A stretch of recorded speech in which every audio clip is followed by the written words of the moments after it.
말씀과 함께하는 따뜻한 오늘 큐티온.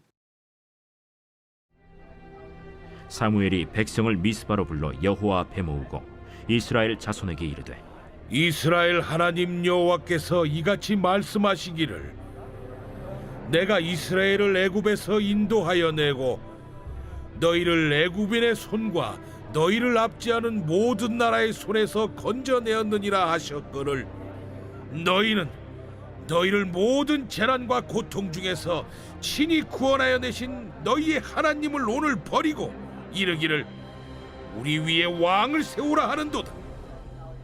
그런즉 이제 너희의 지파대로 1000명씩 여호와 앞에 나오라. 사무엘이 이에 이스라엘 모든 지파를 가까이 오게 하였더니 베냐민 지파가 뽑혔고 베냐민 지파를 그들의 가족별로 가까이 오게 하였더니 마드리의 가족이 뽑혔고 그 중에서 기스의 아들 사울이 뽑혔으나 그를 찾아도 찾지 못한지라. 그러므로 그들이 또 여호와께 묻되 그 사람이 여기 왔나이까? 그가 짐 보따리들 사이에 숨었느니라. 그들이 달려가서 거기서 그를 데려오매 그가 백성 중에 서니 다른 사람보다 어깨 위만큼 컸더라. 사무엘이 모든 백성에게 이르되 너희는 여호와께서 택하신 자를 보느냐? 모든 백성 중에 짝할 리가 없느니라. 하니 모든 백성이 왕의 만세를 외쳐 부르니라. 사무엘이 나라의 제도를 백성에게 말하고 책에 기록하여 여호와 앞에 두고 모든 백성을 각기 집으로 보내매 사울도 기브아 자기 집으로 갈 때 마음이 하나님께 감동된 유력한 자들과 함께 갔느니라. 어떤 불량배는 이르되 이 사람이 어떻게 우리를 구원하겠느냐? 하고 멸시하며 예물을 바치지 아니하였으나 그는 잠잠하였더라. 말씀과 함께하는 따뜻한 오늘 큐티온. 금요일에 큐티온을 기도함으로 시작합니다. 기도하겠습니다. 사랑의 주님, 오늘도 주님의 말씀 앞에 나아옵니다.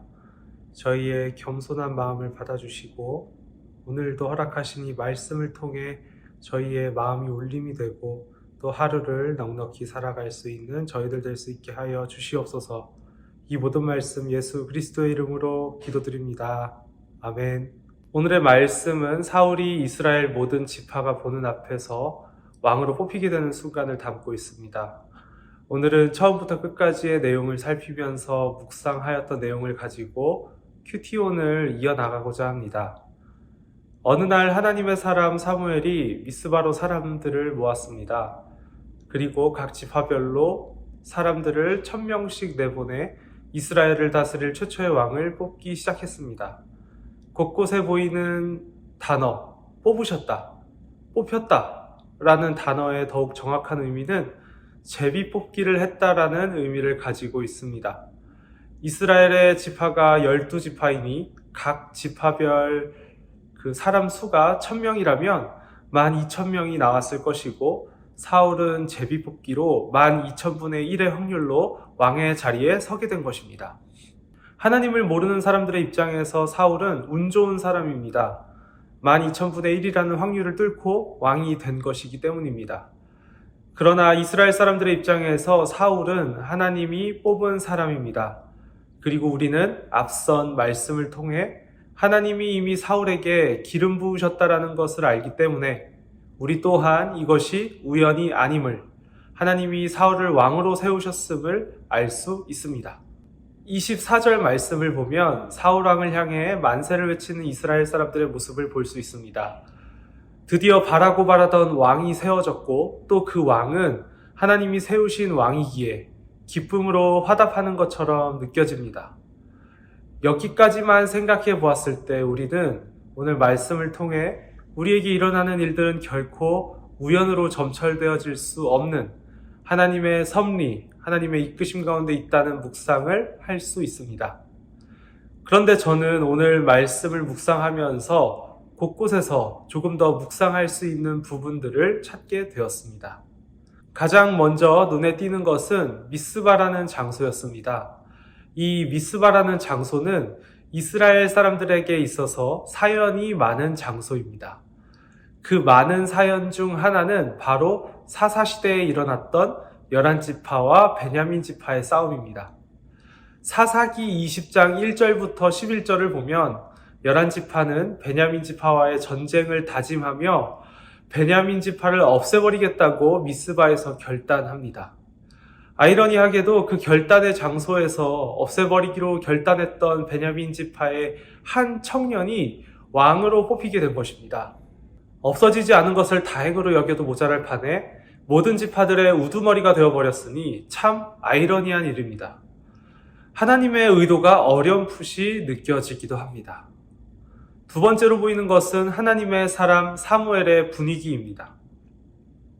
왕을 뽑는 자리는 성대하게 이루어져야 할 것인데 왕을 뽑기 전에 앞서 사무엘은 왕을 구하는 그 모습이 하나님을 버리는 일이라며 이스라엘 사람들을 아주 강하게 비판합니다. 그리고 그 비판과 더불어 제비를 뽑아 사울이 선발되는 과정은 여호수아 7장 16절에서 18절에 아간이 하나님 앞에서 범죄를 저지른 후에 제비를 뽑아 심판을 받는 모습과 닮아 있어 이 모습을 겹쳐 생각해 보았을 때 지금 이스라엘 사람들의 왕을 뽑는 순간은 복을 받는 것과 심판을 받는 것의 경계에 있는 것과 같은 느낌을 지울 수 없습니다. 이스라엘 사람들은 왕을 원했습니다. 하나님은 그런 이스라엘 사람들의 말을 들어주셨습니다. 그런데 그 과정 가운데 하나님은 가장 낮은 자를 세우시고 하나님을 버린 이들을 강하게 비판하시며 자신 외에 다른 것을 따르거나 섬기는 것에는 그에 따른 심판이 있을 것이라는 사실을 명확하게 하셨습니다. 그러나 이것을 알아채는 이스라엘 백성들은 없어 보입니다. 이를 통해 생각하게 되는 것은 어리석은 사람은 왕이 뽑혔음에 자신의 필요가 채워짐에 기뻐하지만 지혜로운 사람은 왜 미스바에서 모이게 되었는지, 왜 이렇게 사무엘이 화를 내는지, 제비뽑기의 모습이 무엇과 닮아 있는지 이 모든 상황을 눈여겨보고 있다는 사실입니다. 오늘의 말씀을 살펴보며 내린 저의 묵상의 결론은 하나님의 섭리와 일하심의 내용과는 별개로 하나님 외에 다른 것에 먼저 마음을 두었을 때 찾아오는 엄중한 심판에 대한 메시지를 담고 있다고 생각합니다. 우리 모두는 하나님을 생각합니다. 그러나 내 삶에 하나님이 가장 먼저가 아니라면 우리는 어쩌면 하나님을 생각하면서도 심판을 피할 수 없는 길을 가고 있는 것일지도 모르겠습니다. 오늘은 함께 이 부분을 고민하면서 묵상의 자리로 나아갔으면 좋겠습니다. 오늘의 묵상 질문을 드리도록 하겠습니다. 나의 기도는, 나의 시선은, 나의 바램은 무엇을 향하고 있나요? 하나님은 나에게 몇 번째 순위인가요? 기도하겠습니다.